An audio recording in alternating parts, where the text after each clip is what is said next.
E aí, vamos lá? Seguindo? Pois então, tanto no fato do príncipe quanto no fato da administração, a atuação é da administração. A diferença? Simples. No fato da administração pública, a administração celebra o contrato e depois, ela atuando dentro do contrato, enquanto contratante, ela desequilibra a relação contratual. Nessa situação, o que nós temos é um desequilíbrio causado pela administração atuando dentro do contrato. A administração atua enquanto contratante. A administração celebra o contrato. Imagine que ela contratou a administração contratou um particular para a execução de uma obra. Daí, ela não expediu a ordem de serviço. Ela não desapropriou o terreno onde a obra seria executada. Isso é um fato da administração. Ela não está cumprindo a parte dela no contrato. Ela está inadimplente. E o inadimplemento dela, dentro da relação contratual, acaba gerando um desequilíbrio no contrato. Então, isso é um fato da administração. O poder público é inadimplente no contrato. Esse inadimplemento, essa ação ou omissão ilícita dela, dentro da relação contratual, desequilibra esse contrato administrativo. Então, nesse fato da administração, o desequilíbrio é causado pela administração pública atuando dentro do contrato. Ela deixa de executar o contrato de forma devida e, em virtude dessa má execução do contrato, ela acaba desequilibrando a relação contratual. Isso é um fato da administração. No fato do príncipe, não. No fato do príncipe, a administração pública celebra o contrato. E depois, ela atuando fora do contrato, acaba atingindo o contrato indiretamente. Isso. Na situação de fato do príncipe, o que nós temos é uma atuação do poder público fora da relação contratual, tá? Então, imagina o seguinte, só para você entender. O Estado da Bahia contratou uma empresa para fazer o transporte dos servidores públicos estaduais. Beleza. O valor a ser contratado é X, tudo bonitinho.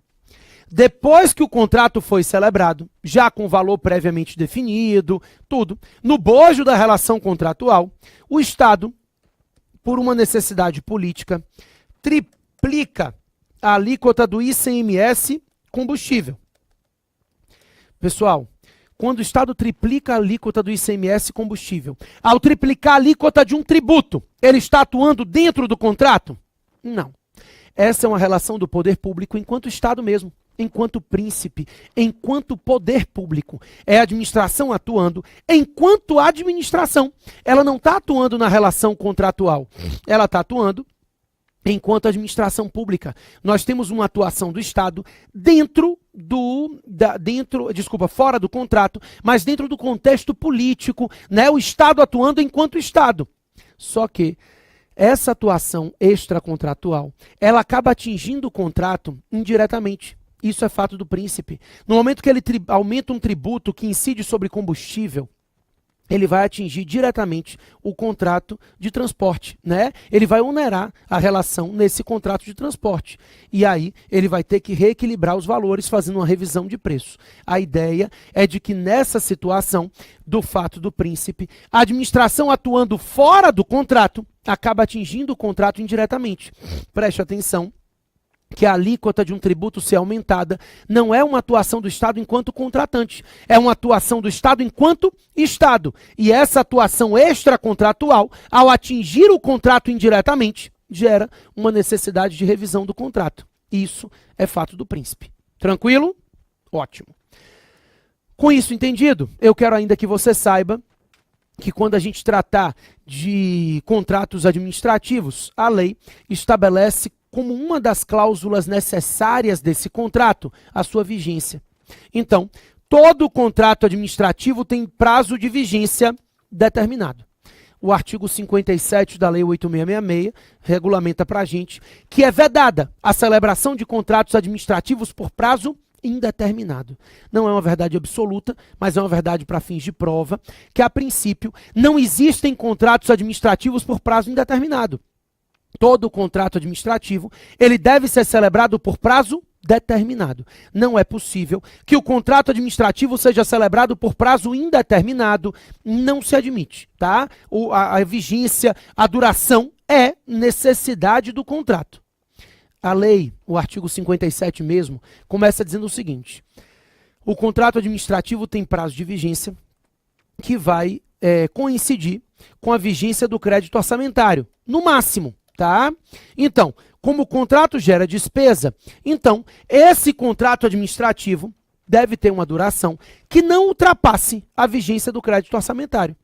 Como no Brasil, o crédito orçamentário é anual, significa dizer que os contratos administrativos devem durar, no máximo, 1 ano. Essa é a regra, tá? A gente já vai conversar sobre as exceções. Mas eu repito, primeiro eu lhe disse que todo contrato administrativo deve ter prazo determinado, e depois eu lhe disse que o artigo 57 da Lei 8666 regulamenta que o contrato administrativo deve durar o prazo de vigência do crédito orçamentário, no máximo. Ou seja, como o orçamento no Brasil tem vigência de 1 ano, um exercício financeiro, esses contratos administrativos devem durar, no máximo, 1 ano. Então, esse contrato deve durar, no máximo, a vigência do crédito orçamentário, no máximo 1 ano. Tranquilo? Ótimo. Só que aí eu tenho algumas ressalvas a essa regra. A própria lei, o próprio artigo 57, ele traz algumas exceções. Primeiro, ele diz assim: é possível que o contrato esteja previsto na lei do plano plurianual. É a primeira exceção. Pessoal, o que é lei do plano plurianual? Rapidinho, porque ninguém vai te perguntar isso na prova de administrativo. Só para você entender, no Brasil existem 3 leis orçamentárias.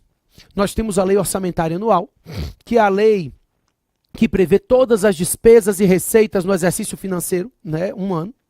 Nós temos a lei de diretrizes orçamentárias, que é a lei que traça as metas do orçamento. Então, essa lei de diretrizes orçamentárias define metas para o orçamento.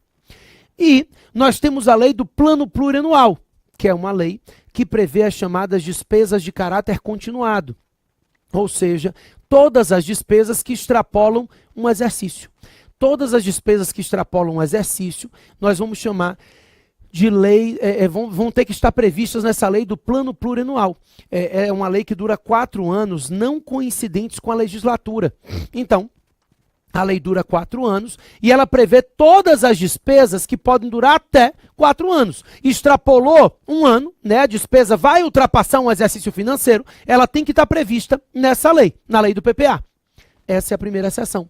A lei diz que se o contrato estiver previsto na lei do plano plurianual, ele pode ter duração de até 4 anos, porque afinal, 4 anos é o prazo de vigência da lei do plano plurianual. Se o contrato está previsto nessa lei, ele pode ser celebrado por até 4 anos, porque as despesas estarão abarcadas por essa lei de caráter orçamentário. Perfeito. A segunda exceção, que é a mais cobrada em prova, já caiu em prova de primeira, de segunda fase para vocês, diz respeito à contratação de prestação de serviços continuados.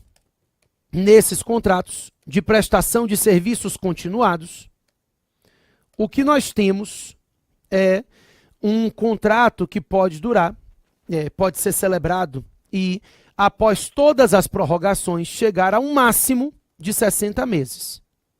Preste atenção no que eu estou dizendo. Os contratos de prestação de serviços continuados podem ser celebrados por 60 meses?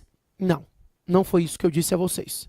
O que eu lhe disse foi que esses contratos de prestação de serviços continuados, eles podem sofrer sucessivas prorrogações até o máximo de 60 meses. Então, esse contrato pode ser celebrado por 12 meses, daí eu posso prorrogar por mais 12, mais 12, mais 12, até o máximo de 60. É isso que eu estou dizendo. Não amarque nada que lhe diga que esses contratos de prestação de serviços contínuos podem ser celebrados originariamente por 60 meses. Não. A lei diz que eles podem sofrer prorrogações por períodos iguais e sucessivos até o máximo de 60 meses, tá? Ainda tem um segredo. Lembra do segredo ainda, né? Espero que sim. O segredo é simples. A lei diz que nesses contratos de prestação de serviços continuados é possível, excepcionalmente, por motivo de interesse público devidamente justificado, que ainda haja uma prorrogação por mais 12 meses. Ou seja, nesse caso, em se tratando de contratos de prestação de serviços continuados, se houver uma justificativa, uma situação excepcional, devidamente justificada, ele ainda pode ser prorrogado por mais 12 meses. A princípio, esses contratos devem ser celebrados e, após todas as prorrogações, ele deve respeitar um máximo de 60 meses, tá? Então, se a prova lhe disser, nesses contratos se admitem sucessivas prorrogações até o máximo de 60 meses, marque, pode marcar. Até o máximo de 60 meses. Agora, daí você vai entender que depois desses 60 meses, esse contrato ainda pode justificadamente, numa situação excepcional, ser prorrogado por períodos iguais e sucessivos por mais 12. Então é possível que ainda haja uma prorrogação extra por mais 12, mas isso é uma situação excepcional. Tranquilo? Ótimo. Então a ideia é de que esses contratos de prestação de serviços continuados, após todos os períodos iguais e sucessivos, chega até o máximo de 60. A terceira exceção, contratos de aluguel de equipamentos e programas de informática. Nesse caso, aluguel de equipamentos e aluguel de programas de informática, a lei diz que esses contratos podem ser celebrados por até 48 meses. Então, de novo, 4 anos, né? No caso, a lei fala em 48 meses. Quando se tratar de contratação de aluguel de equipamentos e programas de informática, é possível que esse contrato chegue até um máximo de 48 meses. Então, após as prorrogações e tudo mais, ele pode chegar até 48 meses em se tratando de aluguel de equipamentos e programas de informática. E, por fim, a lei traz uma exceção que foi inserida em 2010, que é decoreba mesmo, e que diz assim, alguns contratos do artigo 24, o inciso 24, inciso 9, 19, 28 e 31, são contratos que podem ser celebrados por até 120 meses. 10 anos. São alguns contratos específicos, tá? Aquisição de materiais das Forças Armadas, contratos com institutos de ciência e tecnologia, são alguns contratos específicos que, após todas as prorrogações por períodos iguais e sucessivos, podem chegar até 120 meses. Na verdade, esses contratos podem ser até originariamente celebrados por 120 meses. A lei traz 10 anos, nesses casos, de contratos específicos dessas hipóteses aqui. Já é dispensa, né? Porque está no artigo 24. Você sabe que são situações de dispensa e, além da dispensa, se admite a contratação por até 10 anos, até 120 meses. Só que o meu problema não é esse. Além dessas 4 exceções decoreba de lei, que estão lá no artigo 57, eu quero que você entenda uma coisa. Alguns contratos não geram despesa. Por exemplo, o contrato de concessão de serviço público. A gente vai aprender ele melhor na próxima aula. Mas, de antemão, ele funciona assim. A administração contrata a empresa presta um serviço e é remunerada pelo usuário. Transporte público. A administração contrata a empresa de ônibus, ela presta o serviço de transporte e cobra do usuário, de quem vai entrar no ônibus. A administração não paga nada. Esses contratos não geram despesas. São contratos nos quais não há despesa paga pela administração. Não é a administração quem paga o contratado. O contratado explora o serviço, enfim, existem outras formas de remuneração, mas não há pagamento feito pela administração. Se o contrato não gera despesa, ele não vincula crédito orçamentário. E se ele não vincula crédito orçamentário, ele não precisa respeitar o prazo de vigência do crédito orçamentário.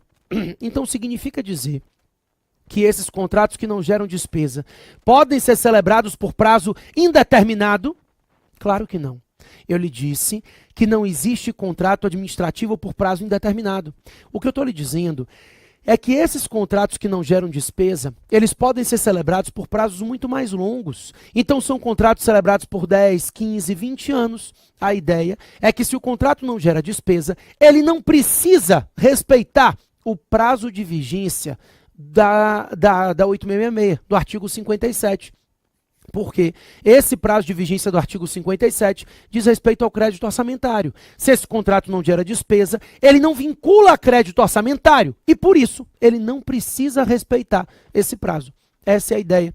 Então, esse contrato que não gera despesa, ele pode ser firmado por prazos muito mais longos, sempre prazo determinado, mas ele não precisa respeitar a vigência do artigo 57 da 8666, porque ele não se limita à vigência do crédito orçamentário. Tranquilo?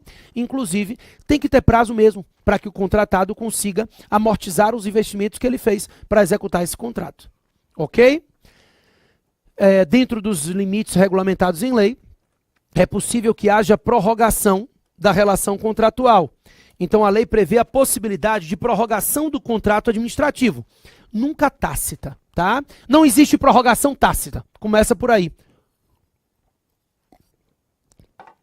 Aquele contrato que diz assim, contrato dura tanto tempo, até tal dia. Se depois desse dia ninguém fizer nada, ele está prorrogado tacitamente. Isso não existe. Não existe prorrogação tácita de contratos administrativos.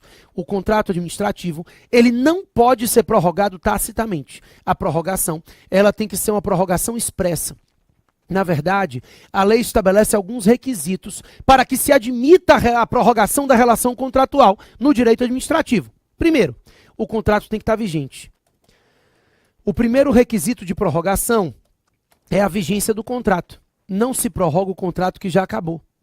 O contrato está prestes a acabar e aí eu prorrogo, para evitar que ele seja concluído. Depois que o contrato acabou, não tem como prorrogar. Se prorroga o contrato vigente, tá? Prestes a ser concluído. A vigência do contrato é indispensável à prorrogação contratual. Então, essa prorrogação, ela depende da vigência do contrato. O contrato tem que estar válido, vigente, para que ele possa ser prorrogado. Além disso, a prorrogação depende de previsão no edital e no contrato. Então, o contrato tem que estar vigente, o edital e o contrato devem prever essa possibilidade de prorrogação e, por fim, para que a prorrogação seja válida, tem que haver uma justificativa demonstrando a vantajosidade dessa prorrogação.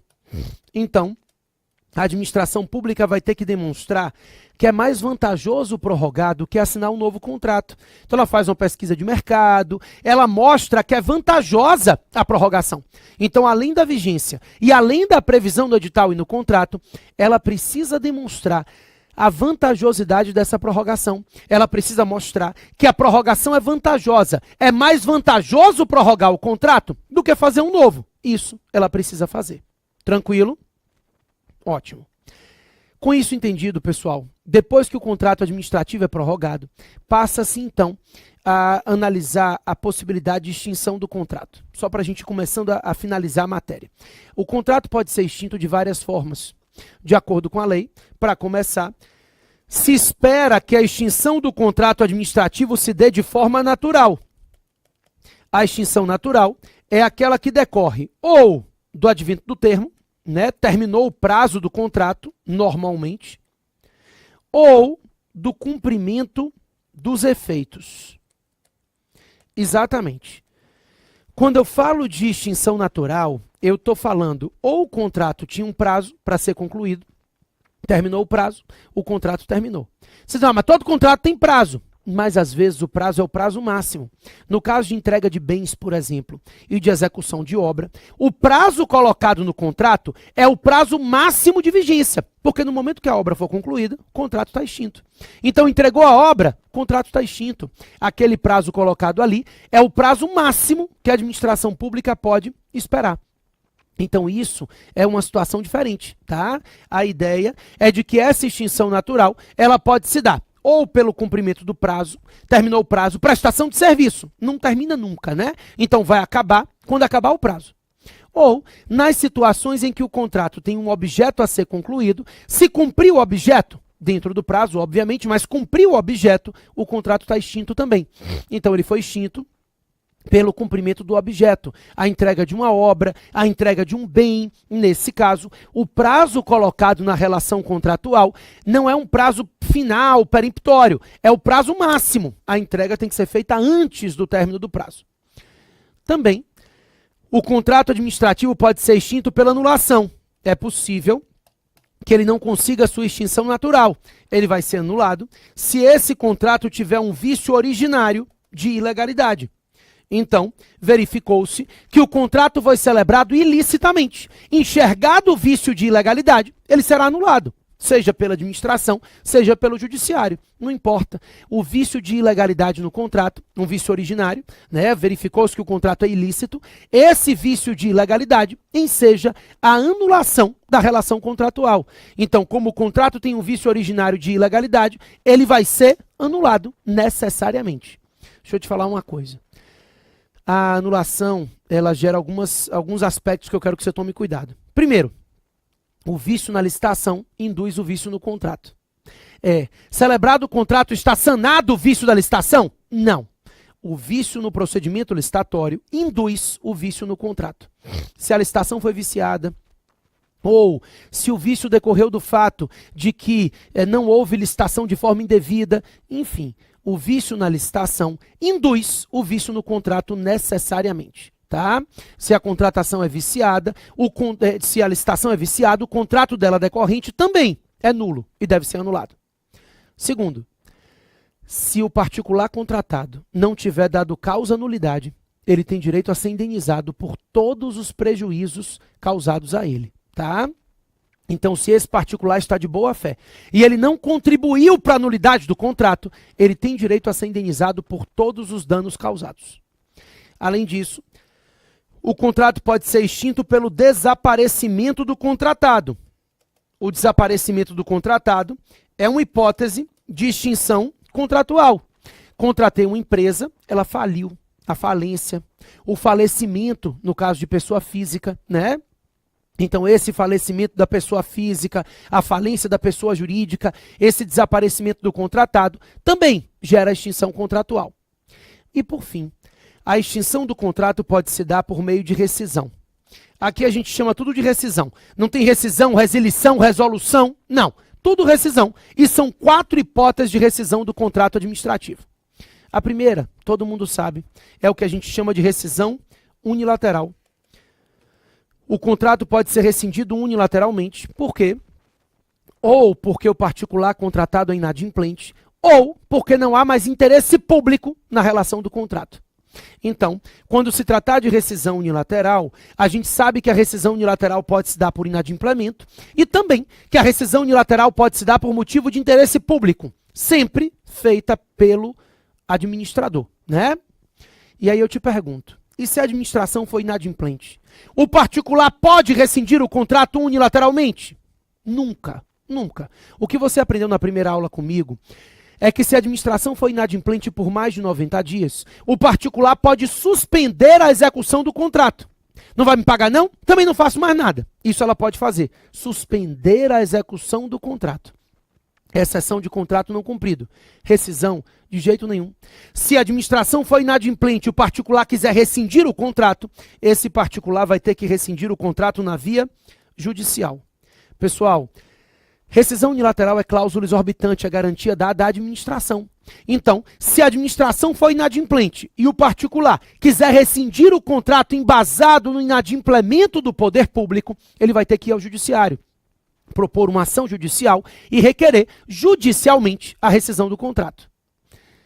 Também é possível que a rescisão se dê mediante acordo, a rescisão bilateral, o distrato ou a rescisão amigável, né? Dá no mesmo. A rescisão amigável ou bilateral, ela ocorre quando coincide que não há mais interesse público na manutenção do contrato e também não há mais interesse do particular em manter a relação contratual. E aí, diante dessa coincidência de interesses, o contrato pode se dar, a rescisão do contrato pode se dar amigavelmente, bilateral, por acordo das partes. E por fim, nós ainda temos a chamada rescisão de pleno direito. São situações em que a rescisão decorre de uma situação alheia à vontade das partes. Então imagine que eu contratei uma empresa para fazer a limpeza de um hospital, veio um incêndio e destruiu o hospital. Não tem como continuar a limpeza, né? Então isso é uma situação de rescisão de pleno direito. Uma situação alheia à vontade das partes impede a manutenção do contrato. São aquelas situações de caso fortuito, aquelas situações de teoria da imprevisão. Mas não dá para rever o prazo, nem preço, nem nada. Tornou impossível manter a relação contratual. A gente chama de rescisão de pleno direito. Tranquilo? Na prática é bem simples. A rescisão unilateral é feita pela administração. A rescisão judicial é feita por iniciativa do particular. a rescisão bilateral é feita pelos dois e a rescisão de pleno direito por nenhum dos dois. Então, nós temos essas 4 hipóteses de rescisão da relação contratual em direito administrativo, ok? Só para a gente fechar, eu quero que você saiba que nos contratos em espécie da 8666, nós temos 3 contratos. É possível um contrato para entrega de bens, um contrato para prestação de serviços e um contrato para execução de obra. Para realizar o procedimento licitatório, a administração tem que fazer um orçamento. Porque a administração, ela sempre define qual é o prazo, o valor máximo que ela está disposta a pagar pelo bem, nunca o mínimo. Então ela diz qual é o valor máximo e as partes vão, os licitantes vão diminuindo esses valores. No caso de entrega de bens e prestação de serviços, esse valor máximo, esse orçamento, é encontrado por meio de uma pesquisa de mercado. Então, a administração faz uma pesquisa de mercado e nessa pesquisa de mercado ela calcula qual é o valor máximo que ela está disposta a pagar por aquele bem ou serviço. No caso de obra, não. A lei dificulta um pouquinho de nada. Ela diz assim, sempre que a administração pública for executar uma obra, ela primeiro tem que contratar alguém para fazer um projeto básico. Depois, ela contrata alguém para fazer um projeto executivo. E, por fim, ela contrata alguém para executar a obra. Então, primeiro, ela realiza um procedimento licitatório e contrata alguém que vai elaborar um projeto básico, que nada mais é do que o projeto arquitetônico e a planilha orçamentária. Então, ela consegue definir o valor da obra por meio desse projeto básico. Vai ter o projeto arquitetônico da obra e uma planilha orçamentária definindo os valores máximos a serem contratados para aquela obra. Depois ela contrata um sujeito para elaborar um projeto executivo. É um projeto de execução da obra mesmo, tá? Um projeto no qual a administração pública vai verificar qual é o prazo de duração de cada etapa. Então vai se fazer um cronograma físico-financeiro com prazos de etapas, cronograma de etapa e tudo mais. E depois de tudo, então, se contrata alguém para executar a obra. A lei diz que o autor do projeto básico e o autor do projeto executivo estão impedidos de participar da licitação para a execução da obra. Claro, a intenção é evitar que eles direcionem o projeto para ganhar a licitação e executarem a obra. Então, o autor do projeto básico e o autor do projeto executivo estão impedidos de participar da licitação para a execução da obra. Mas na 8666, com a intenção de dar celeridade ao procedimento licitatório, ainda se permite o seguinte: a lei diz que a administração pública pode contratar alguém para elaborar um projeto básico e depois fazer uma licitação para a execução da obra, deixando a cargo do vencedor a elaboração do projeto executivo. Então ela contrata o projeto básico e depois ela faz uma licitação só, deixando a cargo do vencedor dessa nova licitação a elaboração do projeto executivo e também a execução da obra. Isso é possível. Nesse caso, o autor do projeto básico não vai poder participar dessa segunda licitação para a elaboração do projeto executivo e da obra, tá? Só que se criou no regime diferenciado de contratações, no RDC, que é a Lei 12.462, a chamada contratação integrada. O que é a contratação integrada? Em algumas situações em que a administração pública queira permitir o ingresso de novas tecnologias no âmbito do Estado, ela pode fazer uma licitação única para tudo. Na contratação integrada do RDC, a administração elabora um anteprojeto e depois ela faz uma única licitação, permitindo que o vencedor elabore o projeto básico, o executivo e a obra. Isso não é permitido na 8666, tá? Só é permitido no RDC, no regime diferenciado de contratações. Então, a princípio, a administração deve contratar primeiro o projeto básico, depois o executivo, depois a obra. Na 8666 se permite que contrate o projeto básico e depois o executivo e a obra de uma vez só. Tranquilo? Ótimo. Com isso entendido, na próxima aula a gente retoma a matéria, né? Eu tenho que falar de serviços públicos, agentes públicos, atos, a gente ainda tem improbidade, a gente ainda tem uma série de temas para conversar aqui e conseguir concluir. Ainda temos 3 aulas para concluir isso. Combinado? Então, pessoal, até a próxima, a gente se encontra.